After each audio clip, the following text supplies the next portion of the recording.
ਅਗਲੀ ਖਬਰ ਵੱਲ ਚਲੀਏ। ਇਮੀਗ੍ਰੇਸ਼ਨ ਨਾਲ ਰਿਲੇਟਡ ਲਗਭਗ ਆਪਾਂ ਖਬਰ ਤੁਹਾਡੇ ਨਾਲ ਹਰ ਰੋਜ਼ ਸਾਂਝੀ ਕਰਦੇ ਰਹਿੰਦੇ ਹਾਂ, ਕਿਉਂਕਿ ਬਹੁਤ ਵੱਡੀਆਂ ਚੇਂਜਸ ਪ੍ਰੈਜ਼ੀਡੈਂਟ ਟਰੰਪ ਉਹਨਾਂ ਦੇ ਸਮੇਂ ਤੇ ਆਉਣੀਆਂ ਆ। 20 ਤਰੀਕ ਤੋਂ ਬਾਅਦ ਬਹੁਤ ਸਾਰੇ ਐਗਜ਼ੀਕਿਊਟਿਵ ਆਰਡਰ ਵੀ ਜਾਰੀ ਹੋਣੇ ਆ। ਤੇ ਬਹੁਤ ਸਾਰੇ ਲੋਕ ਹੁਣ ਆਪਣੀ ਫਰਸਟ੍ਰੇਸ਼ਨ ਵੀ ਕੱਢ ਰਹੇ ਹੈਗੇ ਆ। ਅੱਜ ਜਿਹੜੀ ਖਬਰ ਮੈਂ ਤੁਹਾਡੇ ਨਾਲ ਸਾਂਝੀ ਕਰਨੀ ਆ, ਬਲੂਮਬਰਗ ਨੇ ਜੋ ਅੱਜ ਛਾਪੀ ਹੈਗੀ ਆ, ਬਲੂਮਬਰਗ ਮੈਗਜ਼ੀਨ ਨੇ। Insiders tell how IT giant favoured Indian H1V workers over US EMPLOYEES। ਵੀ ਕਿਸ ਤਰ੍ਹਾਂ ਜਿਹੜੇ ਆਈਟੀ ਦੀਆਂ ਵੱਡੀਆਂ ਵੱਡੀਆਂ ਕੰਪਨੀਆਂ ਆ, ਉਹਨਾਂ ਨੇ ਭਾਰਤੀ ਮੂਲ ਦੇ ਜਿਹੜੇ H1V ਕਾਮੇ ਆ, ਉਹਨਾਂ ਨੂੰ US ਦੇ ਜਿਹੜੇ ਬੋਰਨ ਜਾਂ US ਸਿਟੀਜ਼ਨ EMPLOYEE ਸੀ, ਉਹਨਾਂ ਨੂੰ ਕੱਢਣ ਦੇ ਲਈ ਕਿਸ ਤਰ੍ਹਾਂ ਉਹਨਾਂ ਨੂੰ ਜਿਹੜਾ ਹਾਇਰ ਕੀਤਾ ਹੈਗਾ। ਇੱਕ ਲਟਰੀਸ਼ੀਆ ਫੋਲਕਸ ਨਾਮ ਦੀ ਬੀਬੀ ਆ, ਉਹ ਕਹਿੰਦੀ ਵੀ ਮੈਨੂੰ ਕੁਛ ਦਿਨ ਪਹਿਲਾਂ ਹੀ ਸੁਪਰਵਾਈਜ਼ਰ ਨੇ ਚਿੱਠੀ ਦਿੱਤੀ ਸੀ ਵੀ ਤੇਰਾ ਕੰਮ ਬਹੁਤ ਵਧੀਆ ਆ।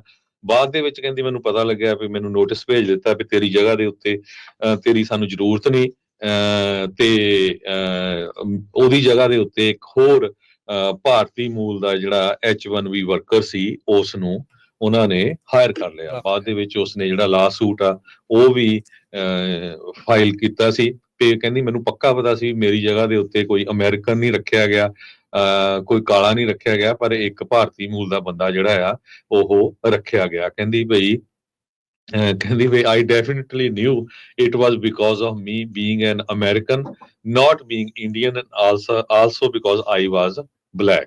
ਇਹ ਉਸਨੇ ਲਿਖਿਆ। ਸੋ ਇਸ ਤੋਂ ਬਿਨਾਂ ਇੰਡੀਡ ਦੇ ਉੱਤੇ ਬਹੁਤ ਸਾਰੀਆਂ ਜਿਹੜੀਆਂ ਇਦਾਂ ਦੀਆਂ ਸਟੋਰੀਆਂ ਹੈਗੀਆਂ। ਆਊਟਸੋਰਸਰ ਜਿਹੜੇ ਆ ਉਹ ਇੰਨੀ ਜ਼ਿਆਦਾ ਕਰ ਦਿੱਤੀ ਗਈ ਹੈਗੀ ਆ, ਉਹਦੇ ਨਾਲ ਜਿਹੜੇ ਅਮਰੀਕਨ ਲੋਕ ਆ ਉਹਨਾਂ ਦੀਆਂ ਜਿਹੜੀਆਂ ਜੌਬਾਂ ਜਾ ਰਹੀਆਂ ਹੈਗੀਆਂ। ਸੋ ਇਹ ਕਾਫੀ ਲੰਮਾ ਸਾਰਾ ਆਰਟੀਕਲ ਆ, ਵੱਖ-ਵੱਖ ਲੋਕਾਂ ਦੀਆਂ ਜਿਹੜੀਆਂ ਸਟੋਰੀਆਂ ਲਿਖੀਆਂ ਗਈਆਂ ਵੀ ਕਿਸ ਤਰ੍ਹਾਂ ਕੋਗਨੀਜੈਂਟ ਕੰਪਨੀ ਆ, ਹੋਰ ਟਾਟਾ ਕੰਸਲਟੈਂਸੀ ਆ, ਉਹਨਾਂ ਨੇ ਹਜ਼ਾਰਾਂ ਦੀ ਗਿਣਤੀ ਦੇ ਵਿੱਚ ਲੋਕਾਂ ਨੂੰ ਇੱਥੇ ਲਿਆਂਦਾ। ਫੈਡਰਲ ਲਾ ਹੈਗਾ, ਹਰ ਸਾਲ 85,000 ਲੋਕ H1V ਵੀਜ਼ੇ ਤੇ ਆ ਸਕਦੇ ਆ। ਤੇ ਜਿਹੜੇ ਇੱਥੇ ਦੇ ਲੋਕ ਸੀ ਉਹਨਾਂ ਦੀਆਂ ਜਿਹੜੀਆਂ ਨੌਕਰੀਆਂ ਆ ਉਹ ਚਲੇ ਗਈਆਂ। ਸੋ ਇਹ ਇੱਕ ਬਹੁਤ ਵੱਡਾ ਜਿਹੜਾ ਮੁੱਦਾ ਇਸ ਵਾਰੀ ਵੀ ਇਮੀਗ੍ਰੇਸ਼ਨ ਦੇ ਵਿੱਚ ਹੈਗਾ ਆ। ਹੁਣ ਦੇਖਦੇ ਆ, ਇੱਕ ਤੁਹਾਨੂੰ ਮੈਂ ਉਦਾਹਰਨ ਦਿੰਦਾ ਆ, ਰਾਜਕਵੀਰ ਸਿੰਘ ਜੀ। ਸਾਡੇ ਪੰਜਾਬੀ ਰੇਡੀਓ USA ਦੇ ਟੀਮ ਦੇ ਉਹ ਮੈਂਬਰ ਵੀ ਰਹੇ ਆ।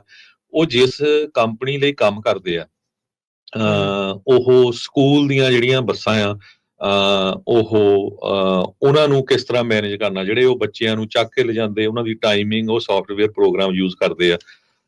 ਸੋ ਉਸ ਕੰਪਨੀ ਨੇ ਪਹਿਲਾਂ ਤਾਂ ਇੱਥੇ H1V ਵੀਜ਼ੇ ਦੇ ਉੱਤੇ ਵੀ ਕੁਝ ਬੰਦੇ ਹਾਇਰ ਕੀਤੇ ਹੋਏ ਸੀ, ਬਾਕੀ ਹੋਰ ਵੀ ਸੀ।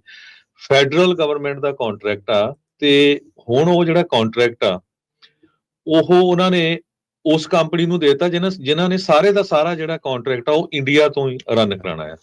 ਉਹ ਕਹਿੰਦੇ ਵੀ ਜੇ ਅਸੀਂ $1,25,000 ਇੱਥੇ ਤਨਖਾਹ ਦਿੰਦੇ ਸੀ ਇੱਕ ਬੰਦੇ ਨੂੰ, ਉਨੇ ਦੇ ਵਿੱਚ ਤਾਂ ਅਸੀਂ ਉੱਥੇ 7-8 ਬੰਦੇ ਜਿਹੜੇ ਆ ਹਾਇਰ ਕਰ ਲਏ ਹੈਗੇ।